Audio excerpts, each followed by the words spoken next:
Dhallywood megastar Shakib Khan দীর্ঘ 2 দশকেরও বেশি ক্যারিয়ারে নিজেকে ধরে রেখেছেন জনপ্রিয়তার শীর্ষে। অভিনয় জীবনে পেয়েছেন অগণিত অনুরাগীর ভালোবাসা। শোবিজ অঙ্গনের বহু তারকাও শাকিবের প্রশংসায় পঞ্চমুখ।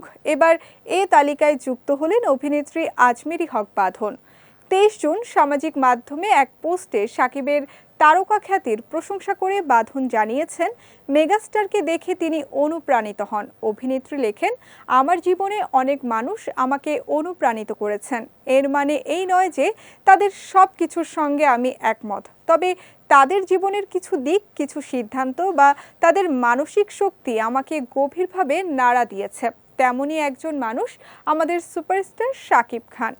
বাঁধনের ভাষ্য, শাকিব নিজেকে যেভাবে গড়ে তুলেছেন সেটা আমি শ্রদ্ধা করি। এমন পর্যায়ের তারকা খ্যাতি অর্জন করা সহজ কাজ নয়। এর সফলতার জন্য বছরের পর বছর কঠোর পরিশ্রম আর নিজের কাজের প্রতি গভীর ভালোবাসা থাকতে হয়। তার এই যাত্রা আর প্রতিশ্রুতি তাকে আজকের শাকিব খান বানিয়েছে, আর সেজন্য আমার পক্ষ থেকে তার প্রতি আন্তরিক সম্মান।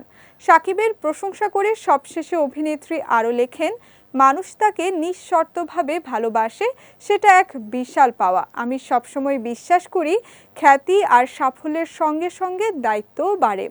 আমি মনে করি শাকিব সেটা মন থেকে অনুভব করেন। তার সব কাজের জন্য শুভ কামনা রইল। এবারের কোরবানি ঈদে প্রেক্ষাগৃহে মুক্তি পেয়েছে শাকিব খান অভিনীত তাণ্ডব। মুক্তির পর থেকে দর্শকদের ইতিবাচক সাড়া পাচ্ছে ছবিটি। এই সিনেমায় শাকিব খান ছাড়াও অভিনয় করেছেন সাবিলা নূর, রোজি সিদ্দিকী, ডাক্তার এজাজ, কাজী রাকায়েত সহ অনেকে। অন্যদিকে ঈদের উৎসবে মুক্তি পেয়েছে বাঁধন অভিনীত সিনেমা এশা মার্ডার। এটি পরিচালনা করেছেন সানি সানোয়ার। ছবিটিতে পুলিশ অফিসারের চরিত্রে অভিনয় করে দর্শক মহল থেকে ব্যাপক প্রশংসা কুড়িয়েছেন এই অভিনেত্রী।